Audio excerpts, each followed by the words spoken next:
to Deep Sleep Stories. If these stories have helped you through restless nights, please leave a review. Reviews are what help this podcast grow, reach more listeners, and stay alive. Without them, even something meaningful can slowly disappear. So if this show has brought you comfort, that small act truly helps keep it going. Now, settle in, and let's begin. Welcome to Deep Sleep Stories, where you can set everything down for a while and let your mind drift gently toward a rest.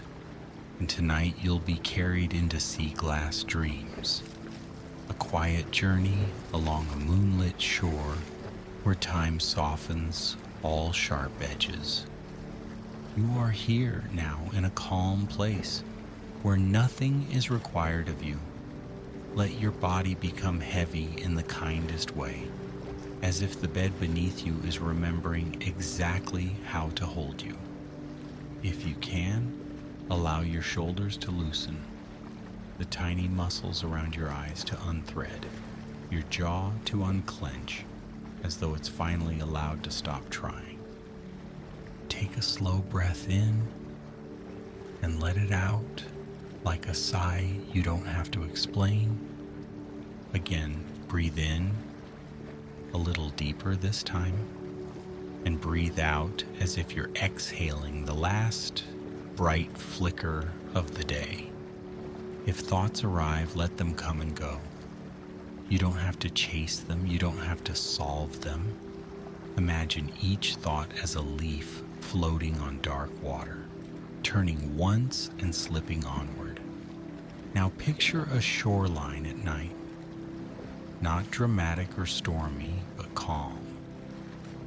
The sea is quiet and the sky is a soft blanket, scattered with faint stars. The air carries the clean salt of the ocean and the mild sweetness of night-blooming flowers tucked in dunes. Somewhere a lantern glows, steady and warm, like a heart. And as you rest in this gentle image, you begin to drift toward a story that will unfold slowly, like a tide rising, like moonlight, widening across sand. On a small island that few maps bothered to name, there was a village that lived by listening. They listened to the ocean first, as most coastal villages do. They listened to its moods and its murmurs, to the soft clink of pebbles pulled back and rolled forward, to the hush that arrived just before dawn, when the sea seemed to hold its breath. They listened to the gulls and the wind, to the quiet creak of fishing boats tied to their posts. And they listened to the beach glass. It wasn't ordinary glass there, not exactly. It was sea glass, smoothed and softened by years of waves and sand, tumbled into small frosted jewels, green like deep kelp forests, blue like the middle of the ocean where the water forgets the shore, clear as a drop of rain, occasionally amber, warm as lantern light, very rarely a piece of violet that looked like it had kept a secret. The island called them dream stones, not because they were magical in a loud, sparkling way. Nothing on the island was loud. The magic there was quiet, patient, and old. It was the kind of magic that doesn't announce itself because it doesn't need to. In the village, there was an old glasskeeper named Elowen, though many simply called her the Keeper. Her cottage sat where the dunes began, half tucked into beach grass, half warmed by sunlight that filtered through windows hung with pale curtains. Inside, shelves held jars and bowls and shallow trays, each filled with sea glass sorted by hue and size. In the day, light poured through the glass and painted the room with slow-moving colors. At night, a single lantern turned the sea glass into soft stars. Alawan had a practice, a gentle ritual she had learned from her grandmother, who had learned it from hers, back and back, until even memory became mist. Each evening, when the village lights were lowered and doors were latched, not from fear but from habit, Alawan walked down to the shore. She did not rush. She never rushed. She carried a small woven basket, smooth from years of use, and a lantern with a glass chimney that protected the flame from ocean wind. Her steps left soft imprints in sand that the next wave would soon erase, as if the island enjoyed keeping the beach always new. She walked at the edge where wet sand met dry, where the moon's silver lay like a quiet path. Sometimes she hummed without meaning to. Sometimes she listened so intently, it seemed she was breathing in the sea itself. When she found sea glass, she didn't snatch it up. She knelt. She held it in her palm, letting it warm slightly against her skin. She thanked the ocean in a voice so low it might have been mistaken for wind.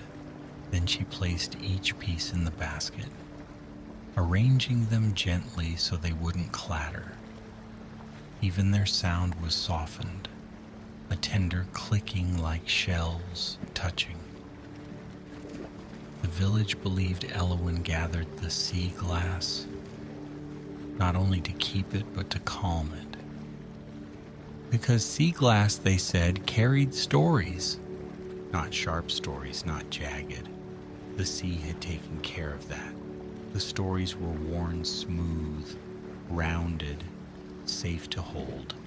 Still, stories could be restless, and the glasskeeper's role was to give them a home, to let them settle into something like sleep. Some people visited Alawan when they felt tangled inside. They came with their troubles folded neatly like letters they didn't want to open. Alawan would pour sea glass into a shallow dish and let it catch the light. She would ask nothing personal. She would simply invite them to choose a piece, a green one perhaps, if their hearts needed easing, a blue one if their thoughts were too bright and fast, a clear one if they needed to begin again. They would hold it a moment and their breathing would slow as if the sea had placed its rhythm in their chest. Then they would leave, quieter than when they arrived. But Alawan had always known there was more. Not more in the sense of drama or danger, more in the sense of depth, a deeper hush beneath the hush. And on one particular night, when the moon was thin as a smile and the ocean moved like dark silk, Alawan felt it, a tug, not on her arm, not on her basket, a tug behind her ribs, as if her own breath had been gently pulled toward the shoreline. She paused. The lantern flame steadied, protected from the wind, glowing like a small sun. The beach around her was a wide, pale curve. The waves were quiet and their foam faded into sand with barely a whisper. Alawan listened. At first, she heard only what she always heard, the shush of water, the distant call of a night bird, the faint patter of sand shifting underfoot. Then, beneath it all, a sound so delicate she might have imagined it, chiming. Not like bells, more like the memory of bells. Like a glass singing, not struck, but breathed upon. Elowen lifted the lantern and walked toward the sound. Each step was careful, each breath slow. She let the night guide her, and the island, always patient, seemed to make room. The chiming grew clearer near a tide pool nestled between rocks. The pool was calm, mirroring the sky, and within it the moon shimmered, broken into 1,000 small lights. Elowen crouched. There, nestled among wet pebbles, was a piece of sea glass, unlike any she had ever seen. Not because it was large, it wasn't. It fit in the center of her palm, a little oval, smooth and cool. It was luminous, not glowing like a lantern, not shining like polished stone. It had an inner mist, as if moonlight had been caught and softened inside it. It was pale, almost milky, and yet it held hints of every color if she tilted it. Green in one angle, blue in another, a blush of amber, a whisper of violet. Elowen's breath slowed even more, as though her body recognized something sacred. She reached out and lifted the sea glass. The chiming quieted the moment it touched her skin, as if the sound had been meant only to lead her there, and now having done its job, it could rest. Elowen held the piece up to the lantern, and the light poured through it like warm water. The room of night around her didn't brighten exactly. Instead, it softened. The edges of rocks and shadows melted into gentler shapes. And in that softness, Elowen saw something else. Not with her eyes exactly. More like with the part of her that dreamed. She saw a shoreline that wasn't this one, and yet it was. A beach under a different sky, where the stars were arranged in unfamiliar patterns. The sea there was calm too, but deeper, as if it belonged to another world. She blinked. The vision faded, leaving only the quiet tide pool and the steady lantern glow. But the feeling remained, a sense of being invited. Elowen placed the luminous sea glass into her basket with reverence. She stood, straightening slowly, letting her knees and back settle comfortably. Then she began to walk home. The path through the dunes was familiar. The beach grass brushed her ankles. The air cooled as the night deepened. Her lantern made a small circle of warmth around her steps. Yet everything felt slightly changed, as if the island itself had shifted by a hair's breadth, just enough to reveal a hidden seam in the world. At her cottage, Elowen set the basket on her table. She trimmed the lantern wick to keep the flame calm, and she brewed a small pot of herbal tea. Something gentle with chamomile and a hint of sea salt, the way her grandmother had taught her. She moved quietly through her rooms, touching small objects, smooth stones, shells, a driftwood carving of a fish, each one familiar and grounding. Finally, she sat at her work table and lifted the luminous sea glass. She held it between finger and thumb. She turned it slowly. She listened. The chiming was gone, but there was still a kind of presence, a deep stillness that felt like the bottom of the ocean, where everything moves slowly and nothing is hurried. Elowen placed the sea glass in a shallow bowl lined with soft sand. Then she drew her chair closer, and she did something she rarely did. She allowed herself to rest, not just physically, but inwardly. She let her shoulders drop. She let her eyes soften.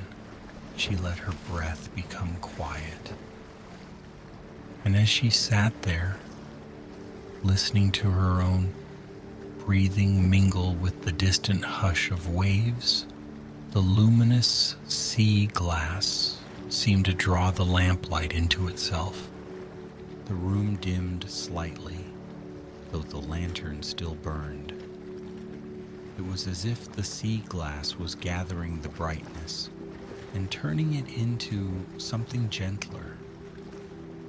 Elowen's eyelids lowered. She didn't fight it. There was no need. Sleep, when it comes kindly, is like a hand offered in the dark. Her breathing slowed, and the cottage around her grew quiet, as if even the wooden walls were holding still so as not to disturb her. In the space between wakefulness and dreaming, Elowen felt the tug again. This time it was softer, like a tide pulling at a shell. And then, without any jolt or shock, without any sudden sensation that might stir the mind, she found herself somewhere else. Elowen stood on a shore that felt both familiar and entirely new. The sand beneath her feet was pale and fine, cool as sifted flour. The air was mild, neither warm nor cold. The sea before her was calm, a wide expanse of dark glass, and above it the sky held stars arranged like a slow, thoughtful pattern. There was no fear, no urgency. The dream world greeted her as gently as dawn. A path of sea glass lined the beach, glinting faintly as if it had been laid there long ago. Pieces of green and blue and clear, and others she had never seen. Soft pinks, silvers, colors like fog at sunrise. The sea glass formed a winding trail that led toward a low cliff where a small structure stood, half carved into stone. Elowen began to walk. Her footsteps made no sound. The world felt padded, as though every surface was wrapped in quiet. Even the waves lapped the shore, as if they were being careful. As she followed the trail of glass, she noticed that each piece seemed to hold a tiny shimmer inside, like a sleeping ember. When she looked closely, the shimmer shifted, not into images exactly, but into feelings, memories without edges, a laughter that had been softened by time, a hand held, a long walk under rain, sea glass dreams. The structure at the cliff was a doorway, framed by stones that were rounded and pale. There was no door, only an opening, and from within came the scent of something soothing, salt and lavender and warm wood. Elowen stepped inside. The room was wide and dim. It was lit, not by lanterns, but by bowls of sea glass that held a faint, pearly glow, like moonlight collected in frosted pieces. The light was enough to see, but it asked nothing of the eyes.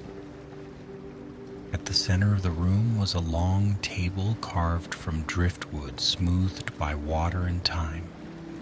Upon it lay countless pieces of sea glass, arranged in spirals, patterns, gentle constellations, and at the far end of the room, someone waited. Not a person exactly, more like a figure made of tide mist and starlight. Their edges were soft, their form calm. They were seated in a chair that seemed woven from reeds and moonbeams. Elowen approached with quiet curiosity. Her heart was steady, her breath slow. In this place, questions felt unnecessary. Understanding came like warm water, soaking in rather than striking. The figure lifted a hand, and in their palm was a piece of luminous sea glass, just like the one Elowen had found. Elowen looked down at her own hands. The luminous piece was not there, and yet she could feel it, as if it had become part of her presence. The figure spoke, but not with words. The message arrived like a thought that was not her own, gentle and clear. This is the shore where stories come to rest. Elowen's mind accepted it the way the sea accepts a falling star, with quiet inevitability. The figure continued, the meaning unspooling like a slow tide. Sea glass begins as something sharp, something broken, something discarded. But the ocean does not scold it. The sand does not hurry it. Time does not punish it. They simply keep moving around it again and again until it becomes smooth enough to hold. Elowen's chest softened at the truth of it. She looked at the patterns on the table. Some pieces were arranged in circles that looked like whirlpools. Others formed lines like pathways. Others clustered like little islands. The figure lifted their hand again, and a small swirl of light drifted from their fingertips to the table, settling onto a cluster of pale green sea glass. As it touched, Elowen felt a memory. Not hers, but someone's. The young fisherman, long ago, sitting on the edge of a boat at dawn. His hands were cold. His heart was heavy with something he couldn't name. He stared at the horizon and wondered if he had chosen the right life.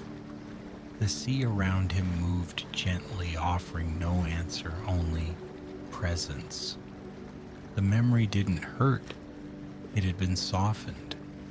It was simply there, like a pebble in the palm, smooth and true. Elowen blinked slowly. The memory faded, leaving a calm aftertaste, like tea. She understood now. This place was not a museum of pain. It was a sanctuary of smoothing, a place where the edges of human life could be worn down into something that no longer cut.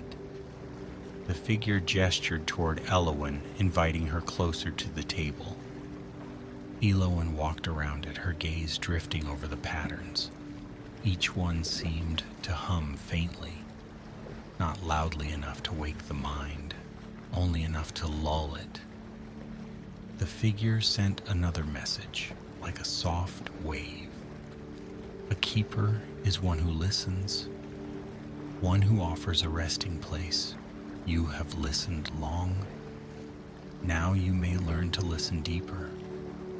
Elowen felt no pressure, only a gentle opening, as if her mind had been a shell, and now it was turning slightly, revealing its inner curve. The figure guided her to a small bowl near the edge of the table. Inside were pieces of sea glass, so clear they looked like frozen water. In the center of the bowl, was one tiny piece shaped like a teardrop. The figure's meaning flowed again. This is the first dreamstone, the one that remembers the ocean before it learned the shore. Alowan reached out and touched the teardrop piece.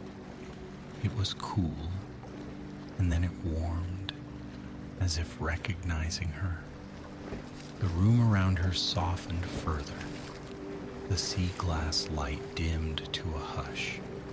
The air felt thick with peace, and Alowan began to drift into a deeper layer of the dream. She found herself walking along another beach, this one lit by a dawn that was not bright, only pearly. The ocean was close, and its surface held faint ripples like a slow breath. In the sand ahead, she saw shapes. Not footprints, not shells, small doorways. They were no taller than her knee, arched and delicate, each one framed by tiny pieces of sea glass, pressed into the sand like mosaic. The doorways were scattered along the shore, some close to the waterline, others tucked near dune grass. Alowan knelt beside the nearest doorway. Inside the arch was not darkness. It was a soft glow, like the inside of a seashell. She leaned closer, listening. From within came a sound like someone humming very far away. A tune without words, meant only to soothe. Alowan understood without needing it explained. These were the doors where dreams entered the sea. People on the island, and perhaps beyond it, dreamed at night, and their dreams drifted outward like boats. Some dreams returned in the morning and clung to the mind. Others floated away and dissolved, and some needed to be smoothed. Those dreams found these doorways. They slipped through and became sea glass dreams, softened by the ocean, returned to shore as small frosted pieces that could be held without harm. Alowan sat back on her heels and let her breath slow even further. It was impossible in this place to feel hurried. The gentle breeze moved through the beach grass. It carried a scent of warm sand and distant flowers. The ocean's hush seemed to fill her ears like a lullaby. She looked down, and beside the doorway, half buried in sand, was a piece of sea glass. It was pale blue, the color of morning. Alowan picked it up. She held it in her palm. A feeling rose, soft and familiar, a sense of relief after tears, the moment when you realize the worst has passed, the way a room looks in early light when everything is still and safe. Alowan smiled, barely. She placed the sea glass into a small pouch at her waist that hadn't been there before, but now was. Dreams made room for what was needed. She stood and walked along the shore, moving slowly from doorway to doorway. She didn't open them.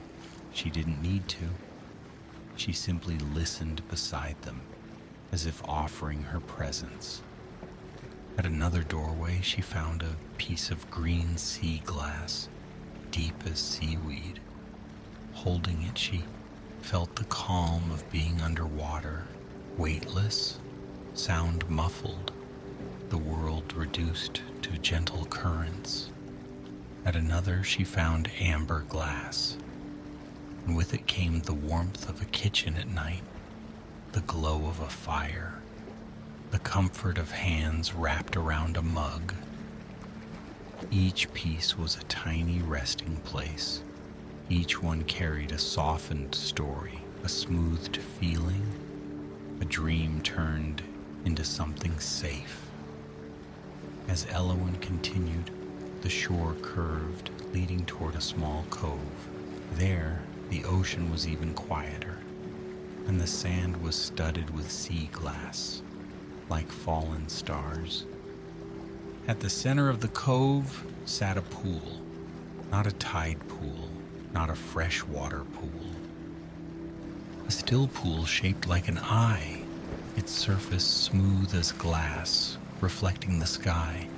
Around it, sea glass was arranged in concentric circles, the colors shifting from dark blue at the outer edge to pale clear at the center, as if someone had painted a gradient of calm. Elowen approached the pool. She could feel the quiet pulling her in, not demanding, only inviting. The air around the pool was cooler, soothing on skin. The sound of the ocean fell away until only her breathing remained. She knelt at the edge and looked down. The water was clear, yet it seemed to hold depth beyond depth, like a well into the heart of sleep. And within it she saw something, not a reflection, a scene. A person lying in bed in a room lit by the faintest nightlight. Their chest rose and fell slowly. Their face was peaceful.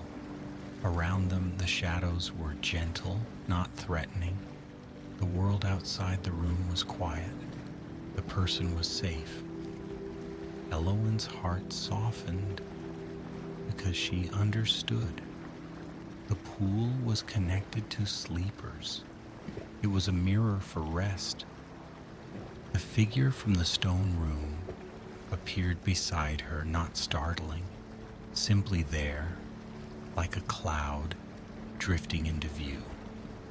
The figure's presence was calm as deep water. Again, no words, only meaning. This is where sea glass dreams are sent back. Elowen watched the pool. The scene within shifted, showing another sleeping person, then another. Each one wrapped in softness, each one drifting deeper. The figure continued, the message slow and steady. Not all dreams are meant to be remembered. Some are meant to soothe and pass through. Sea glass dreams do not demand attention. They offer comfort. They smooth the mind the way the sea smooths glass. Elowen breathed in, and it felt like breathing in the ocean's rhythm. Breathe out, and her own thoughts seemed to float away like foam. The figure gestured to Elowen's pouch. Elowen opened it and looked inside. The sea glass she had collected along the dream shore glimmered faintly. The meaning came again. Choose one. Elowen didn't think. She simply reached in and let her fingers settle on a piece. She lifted it out. It was violet, rare. It shimmered like twilight. It felt cool, then warm. When she held it over the pool, the violet sea glass began to glow slightly, and Elowen felt a deep, gentle mystery. Not fear, not confusion, just the sense that there is more in the world than can be named, and that this is comforting, not unsettling. She lowered the sea glass toward the water. The piece did not fall. It hovered a breath above the surface, and the pool accepted its glow, sending it outward in slow ripples. The scene within the pool shifted. Now it showed someone walking along a quiet beach at night, breathing in salt air, listening to waves, feeling their own body become heavy with relaxation. The sky above them was filled with soft stars. Elowen recognized the shoreline. It was the one from the beginning of the dream. Sea glass dreams were not just given. They were woven, shore to shore, sleeper to ocean, ocean to sleeper. The figure's presence settled like a shawl around Elowen's shoulders. "You have been doing this without knowing," it seemed to say. "You have been part of the smoothing."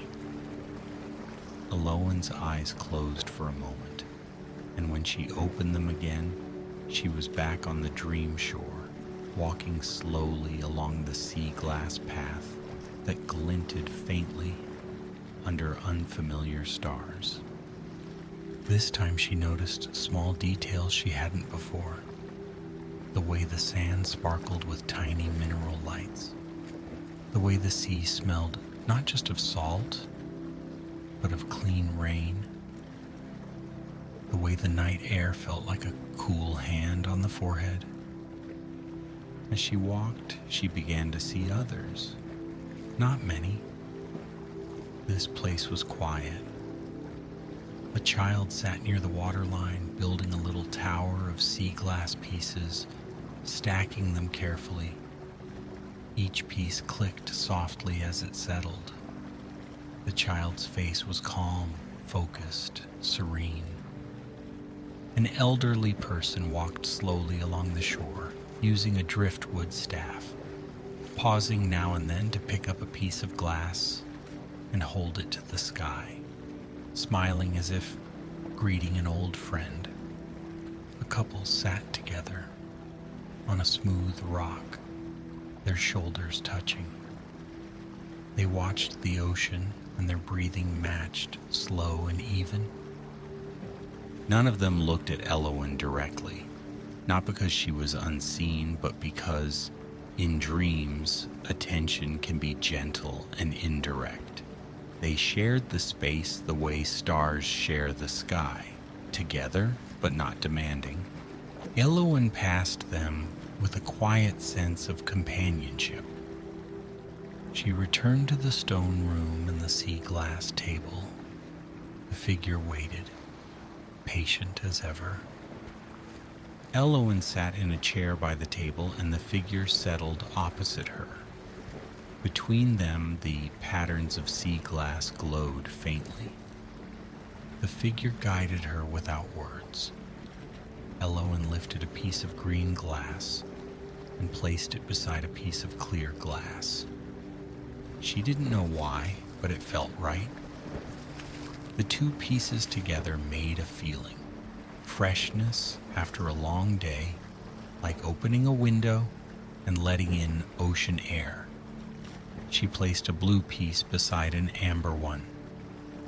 Together they made another feeling. Warmth wrapped in calm, like sitting near a fire while rain falls outside. Slowly, Elowen arranged more pieces, not thinking in terms of logic, but in terms of comfort.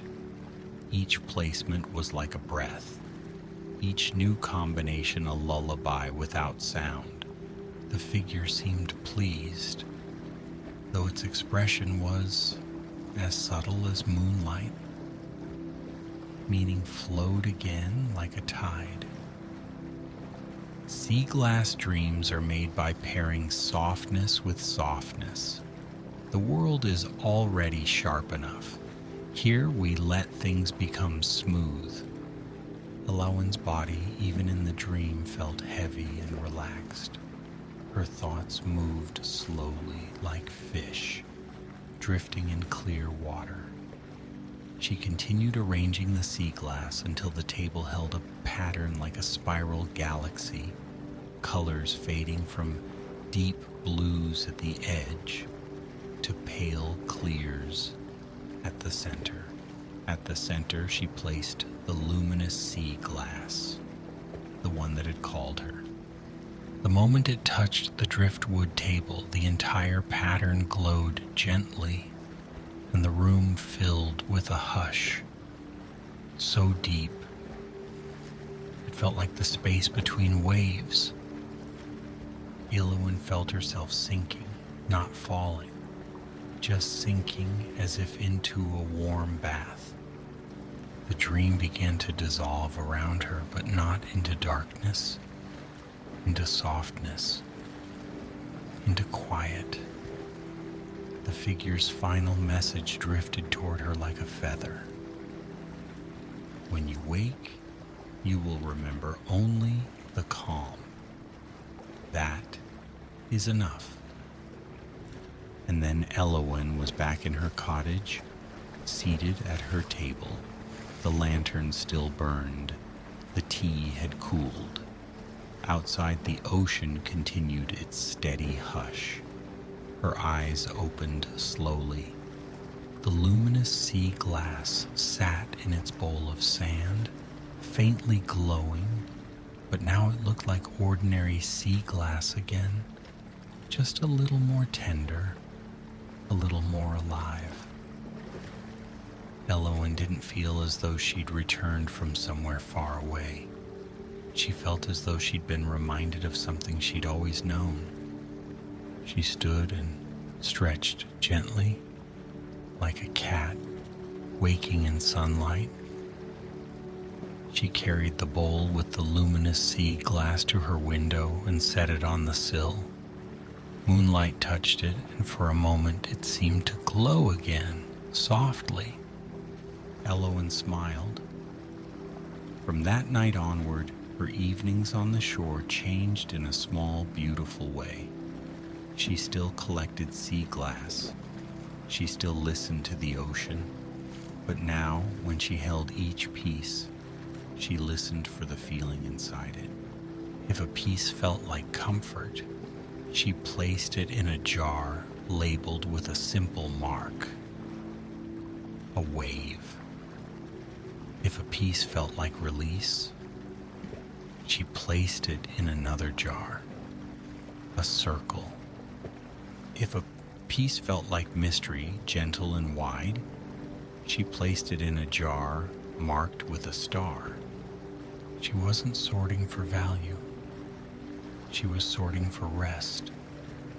And sometimes when someone came to her cottage with a face drawn tight from the day, Eowyn would not ask them to choose a piece.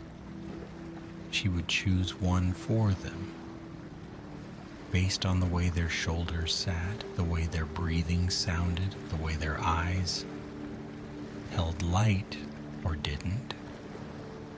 She would place the sea glass in their palm, and she would say softly, "Let it smooth you." They would breathe in. They would breathe out. They would feel something unclench. They would leave with their sea glass tucked in a pocket, like a tiny piece of ocean carried home. In the village, nights grew even quieter, not because life changed dramatically, but because people began to trust the rhythm of things. They began to sleep more deeply. They began to wake with less tension in their hands. No one spoke much about why. They simply lived and listened and let the sea do what it does best. Smooth, soften, return. One evening, as the sky deepened to indigo and the first stars blinked on, Eowyn walked the beach again. The tide was low and the sand was wide and cool. She carried her basket and her lantern. But tonight she also carried something else. A small pouch of sea glass, arranged in a spiral, like the one she'd made in her dream. not because she needed it, but because it felt like an offering. She walked to the tide pool where she had found the luminous sea glass. The pool was calm, reflecting the sky. Alawan knelt and placed the spiral of sea glass around the pool's edge. Then she sat back, letting her hands rest in her lap, letting her shoulders drop. She breathed in, she breathed out, and she listened. At first there was only the ocean, the steady hush, the gentle pull of water on pebbles. Then faintly the chiming returned, soft as a breath, quiet as a promise. Alawan smiled and closed her eyes. Somewhere beyond the cliff of waking, the dream shore waited. The sea glass path glimmered. The stone room held its patient patterns. The pool of sleep reflected peaceful faces. And the ocean, always the ocean, continued smoothing sharp things into gentle ones, again and again, without judgment, without hurry, with endless care. Now, as the story settles, allow everything in you to settle too. Imagine the sea glass in Alawan's cottage resting in bowls and jars, each piece quiet and frosted, each one holding a softened feeling. Nothing sharp, nothing urgent, only calm, only smoothness, only the slow work of waves. Let your breathing be like the tide. In and out, in and out. If there are thoughts still clinging to you, picture them as bits of glass still rough at the edges, and picture the ocean taking them gently, turning them over in water, smoothing them with sand, returning them as sea glass. Safe to hold, quiet to keep, easy to release. Your body can become heavier now. Your forehead soft, your cheeks relaxed, your shoulders dropping, your hands unclenching, finger by finger. And if you'd like, imagine a small piece of sea glass resting in your palm, cool, frosted, calming, a color that feels right. Blue, green, clear, or violet. It doesn't matter, it's only comfort. The ocean hush grows quieter. The night grows softer. Sleep comes closer, like a warm blanket pulled up gently, like a lantern dimming to a glow. Good night, dear traveler. Sleep well.